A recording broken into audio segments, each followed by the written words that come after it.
Hello மக்களே, நான் தான் ஆல்ட்டு பேசுகிறேன். பிஎம்பிஎஸ்ல விட்ட கம்பேக்கை டீம் தமிழாசு அடுத்த ஒரு அஃபிஷியல் ஈவெண்ட்டில் கொடுக்கலான்னு முடிவு பண்ணிட்டாங்க. ஆல்ரெடி கொடுத்துட்டாங்க. இந்த வீடியோ எதை பற்றி இருக்க போனா, கிராஃப்டன்லேருந்து ரைசிங் ஸ்டார் நேஷனல் அப்படின்னு ஒரு ஈவெண்ட் முடிஞ்சிருக்கு. அதை பற்றி யார் யார் எந்தெந்த பொசிஷனில் முடிச்சிருக்காங்க அதை பற்றி தான் இருக்க போகுது. அது மட்டும் இல்லாமல் ஏகப்பட்ட இன்ஃபர்மேஷன் வந்து பார்த்தீங்கன்னா இஸ்போர்ட்ஸ் பற்றி இந்த வீடியோவில் டிஸ்கஸ் பண்ண போகிறோம். என்னென்னா பார்த்தீங்கன்னா, ஸ்கை இஸ்போர்ட்ஸ் வந்து வேற லெவலான ஒரு இஸ்போர்ட்ஸ் ஈவெண்ட்டை வந்து டேட் வந்து அனௌன்ஸ் பண்ணியிருக்காங்க. அதை பற்றி டிஸ்கஸ் பண்ண போகிறோம். அதுக்கப்புறம் பார்த்தீங்கன்னா இஸ்போர்ட்ஸ் வேர்ல்டு கப் அதை பற்றி டிஸ்கஸ் பண்ண போகிறோம். அதுக்கப்புறம் பார்த்தீங்கன்னா நாட் வின்னோட அடுத்த ஒரு பிக்கஸ்ட் ஈவெண்ட் எப்போ வரப்போகுது அதை பற்றியும் டிஸ்கஸ் பண்ண போகிறோம். இதுமாரி இஸ்போர்ட்ஸ் கண்டென்ட் உங்களுக்கு தெரிஞ்சுக்கணும், லைக், ஷேர், சப்ஸ்கிரைப் போட்டுக்கோங்க. வாங்க வீடியோக்குள்ளே போகலாம்.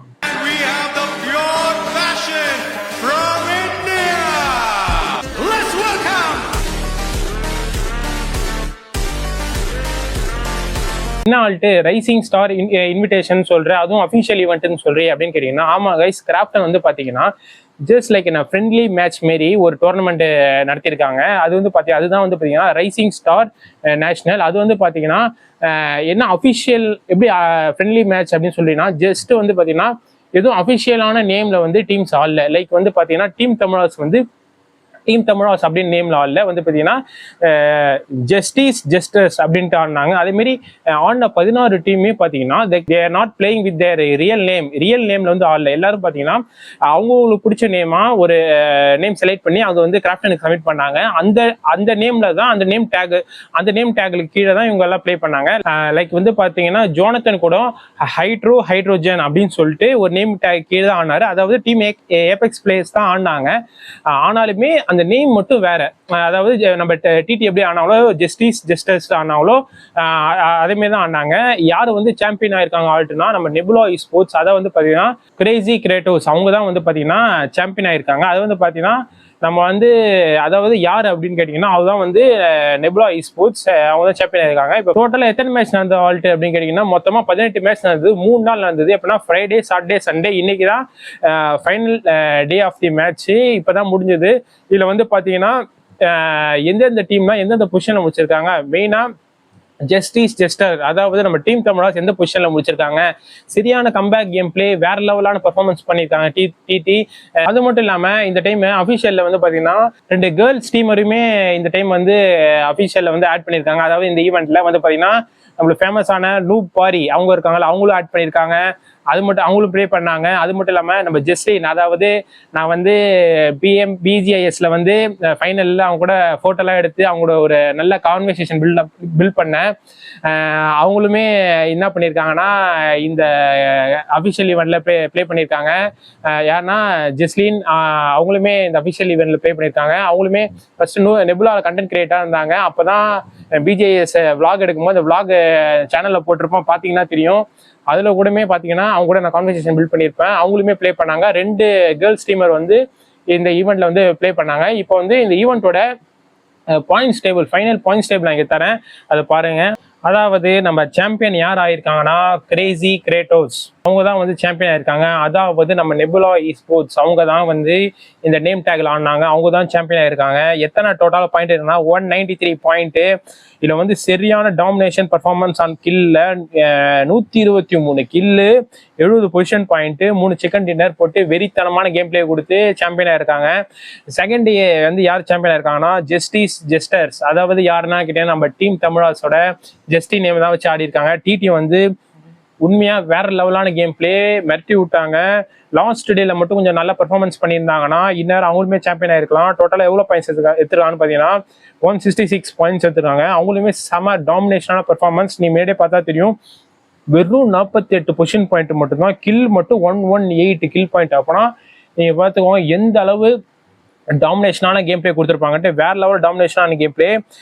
அதுக்கப்புறம் பார்த்தீங்கன்னா நம்மளுடைய ஜானத்தனோட டீம் வந்து எத்தனாவது பொசிஷன் முடிச்சிருக்காங்கன்னா 8th பொசிஷன் முடிச்சிருக்காங்க.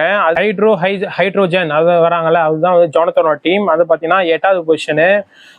அளவுதான் நம்மளுடைய, அதாவது நான் கேர்ள் கண்டென்ட் கிரியேட்டர் மீட் பண்ணேன்னு சொன்னேன் ஜெஸ்லின், அவங்கள எந்த பொசிஷன்ல முடிச்சிருக்காங்கன்னா 11th பொசிஷன் முடிச்சிருக்காங்க. உண்மையா நல்ல கான்வர்சேஷன் பில்ட் பண்ணோம். ஒரு நல்ல பிளேயர், ஃபியூச்சராக நல்லா வளர்ந்துட்டு வராங்க. பார்ப்போம். அடுத்த இது ரைசிங் ஸ்டார் இன்டர்நேஷனல் பற்றி பேசிட்டோம். அடுத்து ஒரு முக்கியமான இம்பார்ட்டன்டான நம்ம ஈகரா வெயிட் பண்ணிட்டு இருந்த ஒரு ஈவெண்ட், அதுதான் நம்ம கேமிங் திருவிழாவோட டேட் வந்து அனௌன்ஸ் பண்ணிட்டாங்க கைஸ். என்ன ஆல்ட்டு சொல்ற, கேமிங் திருவிழா டேட் அனௌன்ஸ்மெண்ட் பண்ணிட்டீங்கன்னா, எஸ், போன வருஷமே நம்ம எல்லாம் போயிட்டு ஜாலியா என்ஜாய் பண்ணிட்டு எல்லா கண்டென்ட் கிரியேட்டரும் பார்க்கக்கூடிய ஒரே ஒரு இடம் வந்து பார்த்தீங்கன்னா கேமிங் திருவிழா தான். நம்ம எந்த ஒரு மேட்ச் இருந்தாலுமே, எந்த ஒரு ஈவெண்ட் இருந்தாலுமே ஒரு குறிப்பிட்ட கண்டென்ட் கிரியேட்டர் பார்க்க முடியுமோட, தமிழ் கண்டென்ட் கிரியேட்டர் வேற யாருமே பார்க்க முடியாது. ஆனால் கேமிங் திருவிழாவில் எல்லா ஸ்போர்ட்ஸ் கேமிங் கண்டென்ட் கிரியேட்டும் ஈஸியாக பார்க்க முடிஞ்சது.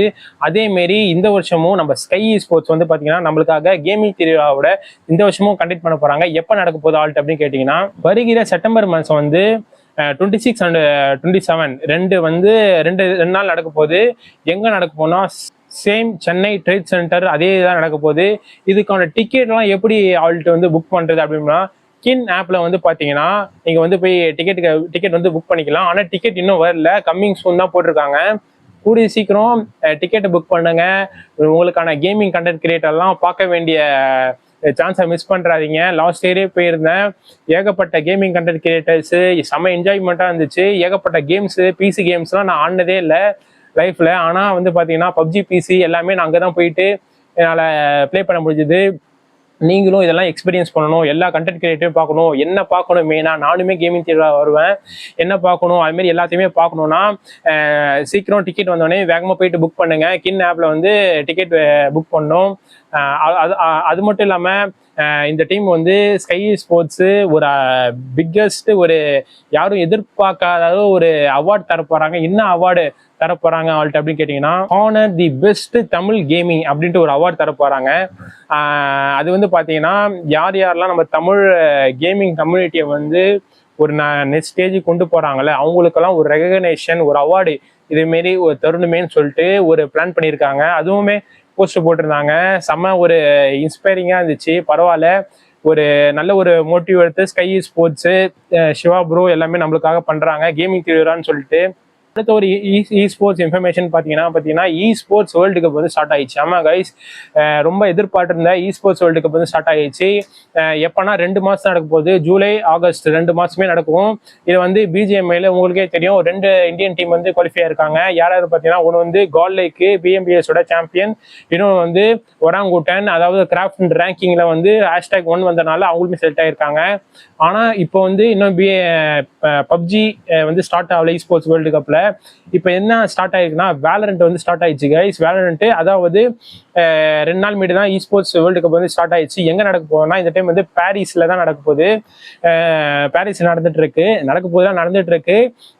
அதாவது நீங்க வேணும்னா யூடியூப்ல ஸ்ட்ரீம் போயிட்டு இருக்கு, வேணும்னா போய் பாருங்க. இப்போ வந்து வேலரண்ட் வந்து ஸ்டார்ட் ஆயிடுச்சு.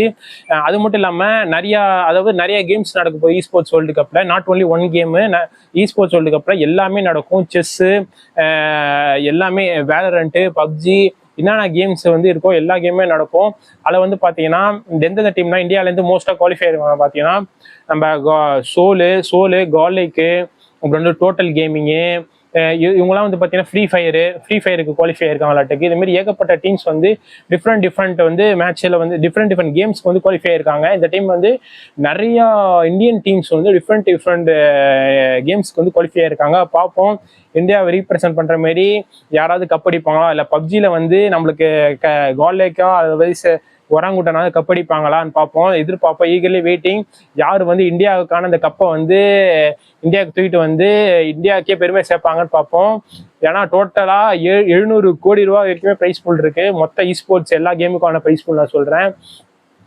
அது அடுத்த ஒரு இன்ஃபர்மேஷன் என்ன ஆல்ட்டு அப்படின்னு கேட்டீங்கன்னா, இந்த எல்லாமே ஈவெண்ட்டும் முடிஞ்சோடனே அடுத்த ஒரு பிக் ஈவெண்ட் பார்த்தீங்கன்னா பிஎம்பிஎஸ், அதாவது நம்ம நாட் பின் நடத்துகிற வருஷம் நடத்துகிற ஈவெண்ட் தான் பிஎம்பிஎஸ். அது வந்து இந்த வருஷம் வருமானட்டு ஒரு கேள்விக்குறியா இருக்கு. எதனால பார்த்தீங்கன்னா, மெயினாக ஸ்போர்ட்ஸ் வேர்ல்டு கப்னால அது வந்து டேட் தள்ளி போடப்படுது. மேபி இந்த கால்லேக்கும் ஒராங்குட்டன் இல்லாமல் ப்ளே பண்ண வாய்ப்பு இருக்கு. பார்ப்போம். செம இன்ட்ரெஸ்டிங்கான ஈவெண்ட்டு. ஏன்னா பாயிண்ட்ஸ் டேபிளே வந்து டிஃப்ரெண்ட்டாக இருக்கும்.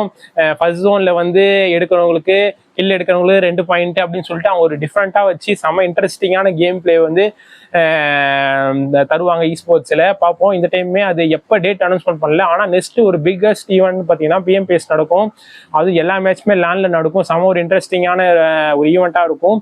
மேபி நடத்தலாம். மேபி ஸ்போர்ட்ஸ் வேர்ல்டு கப் முடிச்சுட்டு இந்த 2 டீம் வந்தாலும் நடத்தலாம். இல்லைனா இந்த 2 டீமுக்கு ரெண்டு டீம் இல்லாமையும் அது நடத்த சான்ஸ் இருக்கு. ரெண்டாவது விஷயம் ஒரு இன்ஃபர்மேஷன் என்ன கேட்டீங்கன்னா, நம்ம கோல்லேக்கும் அண்டு ஒராங்கூட்டனும் இன்டர்நேஷ்னல் லாபி வந்து அவ்வளோவா பழக்கம் இல்லைனால அவங்கெல்லாம் என்ன பிளான் பண்ணியிருக்காங்கன்னா, லைக் வந்து நேபாள் போயிட்டு அங்கே போயிட்டு நேபாளில் ஸ்டே பண்ணிட்டு விசா ப்ராசஸிங் போயிட்டு இருக்குன்னு கேள்விப்பட்ட இன்ஃபர்மேஷன் வந்துச்சு.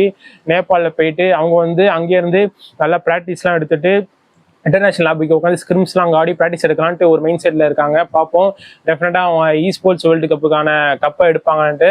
அவ்வளோ கைஸ், வீடியோ கெண்டுக்கு வந்துட்டோம். இதுமாரி ஸ்போர்ட்ஸ் ரிலேட்டடான அப்டேட் எல்லாம் உங்களுக்கு உடனுக்குடன் வரணும்னா ஒரே ஃபாலோ தட்டிக்கோங்க. Okay guys, peace out.